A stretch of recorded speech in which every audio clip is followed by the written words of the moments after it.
নবীকে মানলাম না, নবীকে বিশ্বাস করলাম না, স্বীকার করলাম না, মহব্বত করলাম না, মরার পরে যখন বলা হবে বিসমিল্লাহি ওয়া আলা মিল্লাতি রাসূলিল্লাহ, আমার ক্ষেত্রে একই দোয়া, আপনার ক্ষেত্রে একই দোয়া, মুফতি সাহেবের জন্য একই দোয়া, মাদ্রাসায় পড়ো আলেমের জন্য, সবার জন্য একই দোয়া।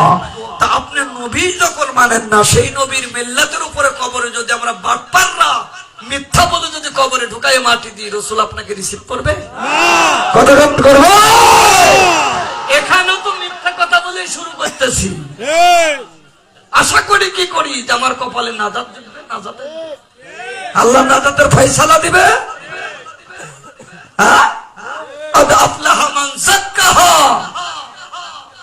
আল্লাহ বলতেছে ওই ব্যক্তি সফলতা অর্জন করেছে যে আত্মাকে শুদ্ধি করতে পেরেছে।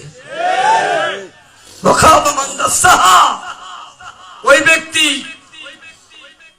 ব্যর্থ হয়েছে যে নিজের আত্মাকে পরিশুদ্ধ করতে পারে নাই।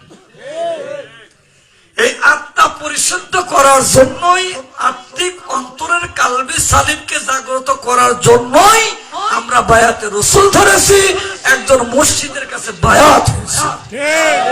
কত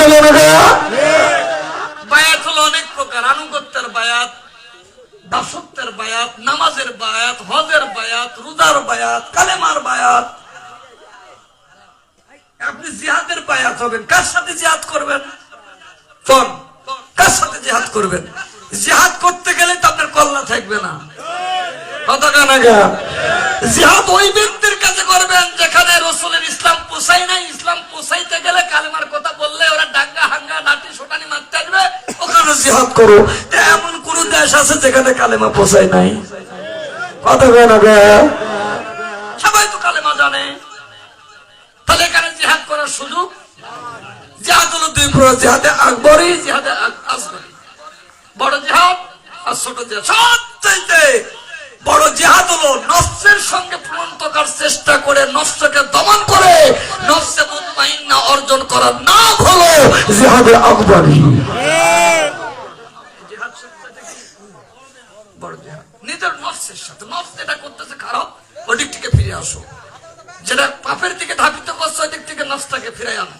যেটা ভালো সেদিকে দৌড়াও। এটা তো আমরা করতেছি না। আমরা কি করতেছি? টানাটানি ফেতনা করতেছি। কেন? আমি নিজেও এলাকাতে কিছু করার উপযোগী না, কিন্তু একজন করতে যাচ্ছে সেটাও করতে দেবেন, এটা তার এক নাম্বারের দুশ্মন। আচ্ছা বলেন, এই দেশে যারা বাস করে সবাই সুদ খায় কম বেশ। এখন আমি মৌলবী যদি সুদের ওয়াজ করি তো দেখেন মরিয়ে যায়, সুদ বন্ধ হবে? কথা কেন? এদেশের গভর্নমেন্ট যদি পার্লামেন্ট থেকে যদি ঘোষণা দিয়ে দেয়, তাহলে আমার মতো মৌলবীর ওয়াজ করি, সুদের বিরুদ্ধে ওয়াজ করা লাগবে না, আলটিমেটলি সুদ বন্ধ হয়ে যাবে।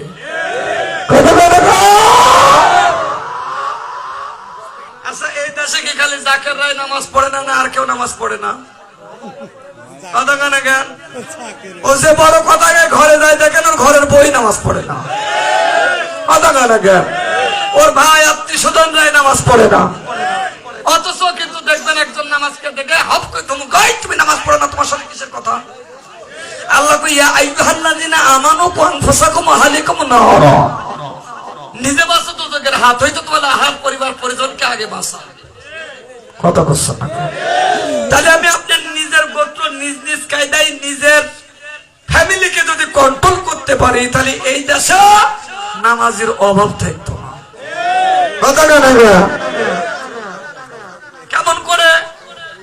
এতদিন জানতাম যে মসজিদে যখন জায়গা না হয় তখন মানুষ মসজিদ বড় করে একতলা, দোতলা, তিনতলা ফাউন্ডেশন করে যে আমার মুসল্লি ধরতেছে না, আমার জায়গা বাড়াইতে হবে। এখন দেখতেছি ঘরে ঘরে মসজিদ। কেমন? মাতব্বররা মাইলতির সাথে মিল নাই, মানে রোডের এই পার করে মাতব্বররা ওই বিশ্বাস পাড়ায় নামাজে যাবে না, তাই মসজিদ। কথা কয় না কেন? ওই পাশে বিশ্বাস গোষ্ঠী ফকির সাহেব নামাজ পড়বেন, ওর আলাদা একটা মসজিদ। আমার কথা বুঝতেছেন? হ্যাঁ, তাহলে আমরা কিন্তু মুসল্লিতে জায়গা হচ্ছে না, এই কারণে মসজিদ করছি না। আমরা ব্যক্তি নিরাপদ ও কোন্দলটাকে বজায় রাখার জন্য আমরা মসজিদ তৈরি করতেছি। আর এই কথাটা রাসূল বলে গেছেন, শেষ জামানায় ঘরে ঘরে মসজিদ হবে, মুসল্লি হবে কম, মসজিদ হবে পাকা, মুসল্লির ঈমান হবে। কি কোন জীবনে এসি আছে, মসজিদে নামাজ পড়তেছি এসি লাগায়া, হ্যাঁ, মকমলের যাই নামাজ বিছায়া, কথা কয় না। এত সাজগুজ, এত আরাম, আল্লাহকে আরাম করে ডাকলেই যদি আল্লাহ পাওয়া যাইতো, দেশের সব বিদেশি যাই নামাজ পড়া মুসল্লির আল্লাহর ওলি হয়ে যেত।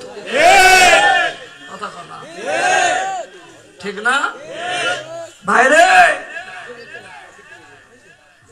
সুন্নাত কোনটা, শরীয়ত কোনটা, এটা বুঝি না। আমি মনে করছি যে দাড়ি চুল, দাড়ি টুপি জুব্বা রেখে পড়েছি, আমি বড় সুন্নতওয়ালা। হ্যাঁ, শরীয়তটা বুঝি না। শরীয়ত হলো স্বচ্ছ, স্বচ্ছ, সুন্দর। যার অন্তর সুন্দর তার জগতের সব সুন্দর। কথা কানা? আমার দাড়ি টুপি জিব্বা লেবা সব আছে, আমার ভিতরে আছে কালিমা, অহংকার, হিংসা, গীপত, পরনিন্দা, সমালোচনা। আমার কি এই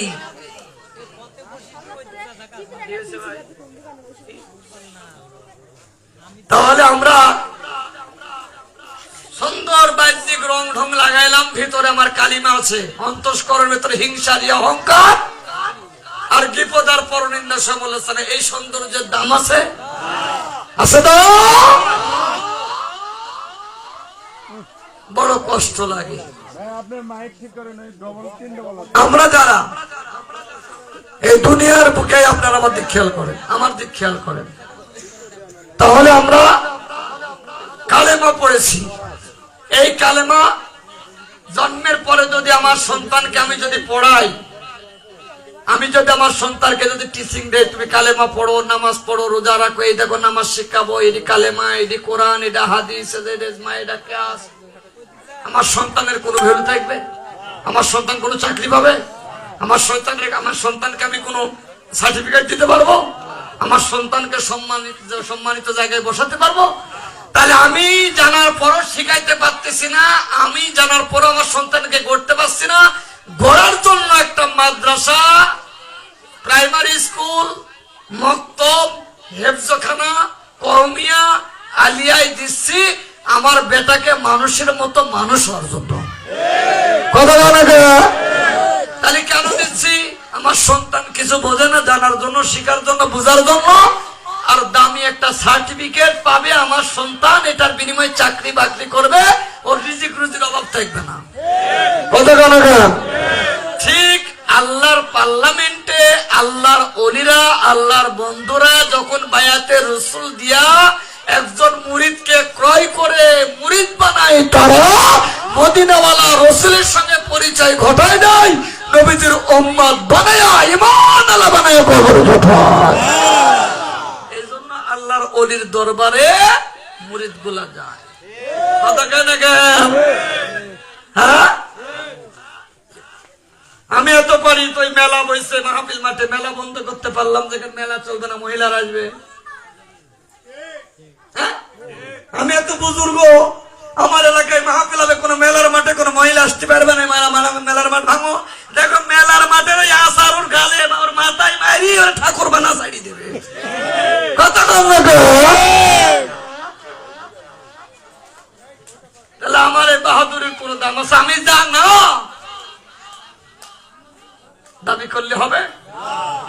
একটা ছোট্ট ওই পুঁটি মাছ যদি ছোট্ট পানির মধ্যে খেলা করো, যেভাবে নাপ পারে মনে করে মহাদুরিয়া সমুদ্রের মধ্যে আছে, অথচ কিন্তু পানি কিন্তু 100 টাকা, 250 গ্রাম।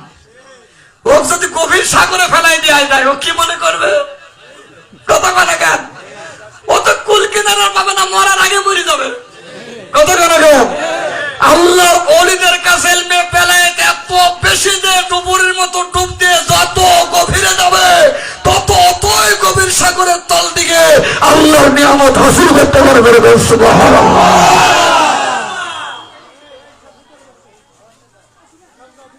শুধু কোরআন পড়ে হাফেজখানায়, হেফজখানায় পড়ছি, এই যে খতম তারাবি সিজন আসতেছে, প্রত্যেক এলাকায় এলাকায় খতমে তারাবি হবে, এক এক এলাকায় এক এক হাফেজ শেখে যাবে। কয়দিন? 30 দিন তারাবি শেষ, হাফেজ সাহেবের দায়িত্ব শেষ। কথা কয় না? দায়িত্ব কর্মীয় মতবন্দি যারা আছে, আমরা যারা উর্দু ভালো পড়তে পারি, ফার্সি ভালো বুঝি, ছেলে মেয়ের কিছু গাইলাম, রং ঢং চললাম, আমার দায়িত্ব একদম শেষ। কথা কয় না? আলিয়া মাদ্রাসায় গেলাম, ওখানে একটা সার্টিফিকেট অর্জন করলাম, সুন্দরভাবে চললাম, চাকরি নিলাম, বেটা বেটি চললাম, দায়িত্ব শেষ, ওইটুক পর্যন্ত শেষ। কিন্তু যারা এহকাল পরকালের জ্ঞানী, শরীয়ত, তরিকত, হাকিকত, মারিফত, চারটা তরিকর বিষয়বস্তু জ্ঞান অন্বেষণ করে যারা আরিফে বিল্লাহ, ফানা বিল্লাহ, বাকা বিল্লাহর স্তরে পৌঁছায় যায়, তারা একজন গুনাহগার মাফে বান্দার জীবনের গুনাহ মাফ করে আল্লাহ পর্যন্ত পৌঁছাইতে 1 সেকেন্ড সময় লাগে না। এই পাওয়া আল্লাহর ওলিদেরকে দিয়েছেন। জোরে কোন কে? দলিল ছাড়া কোনো কথা হয় না, দলিল ছাড়া পীর মুরিদি চলে না, দলিল ছাড়া পীরের কোনো বাহাদুরি নাই। পীর মুরিদের জন্য সবচাইতে বড় দলিল। কথা কয় না? একজন মুরিদের কাছে পীরই হলো সবচাইতে বড় দলিল। আর দোয়া মাখল ইবাদত, দোয়াই হলো ইবাদতের মগজ। মাথা ছাড়া যেমন পরিপূর্ণ মানুষ চিনা যায় না, আপনার কাল্লা নাই, আপনি শনাক্তকরণ করতে হলে দেখবেন ডক্টর ডাকা লাগবে, নাই আপনার বেটা বেটি স্ত্রী যা থাকবে, দেখো তো এই বডিটা চেনো কিনা। কিন্তু মাথা বাদে মানুষ চেনা বড় কঠিনই হবে। কথা কয় না? আর এটা মাথা আছে, এদিক কিছুই নাই, বোঝা যাবে হো মুখের চেহারা রে। কথা কয় না? ঠিক দোয়া ছাড়া নামাজ, রোজা, ইবাদত, বন্দেগী কিচ্ছু হয় না বান্দা যতক্ষণ দোয়া না করে। আর দোয়ার শর্ত কি? নবীজির দরুদ। মানুষ যখন দোয়া করে ঝুলন্ত অবস্থায় আসমান জমিনের মধ্যবর্তী স্থানে ঝুলতে থাকে, যখন বান্দা দরুদ পাঠ করে আমার হাবিবের প্রতি, তখন ওই দোয়াটা আল্লাহর আরশে আজিম পর্যন্ত পৌঁছায় যায়। তো দরুদই পড়ো না, দরুদই মানো না, রসুলই মানো না, তাহলে কালেমা পড়বা না জীবন ভোর। সুবহানাল্লাহ বলবা, আলহামদুলিল্লাহ বলবা, আল্লাহু আকবার, ওয়ালা ইলাহা, যত আল্লাহর সিফাতের গুণবাচক নাম আছে সব বলবা। তোমার কি মুসলমান বলা যাবে? কতক্ষণ যাবে? যতক্ষণ পর্যন্ত লা ইলাহা ইল্লাল্লাহ মুহাম্মাদুর মুসলমান না। এ মুহাম্মাদুর রাসূলুল্লাহ না বললেই সে মুসলমানের দাবি করতে পারে।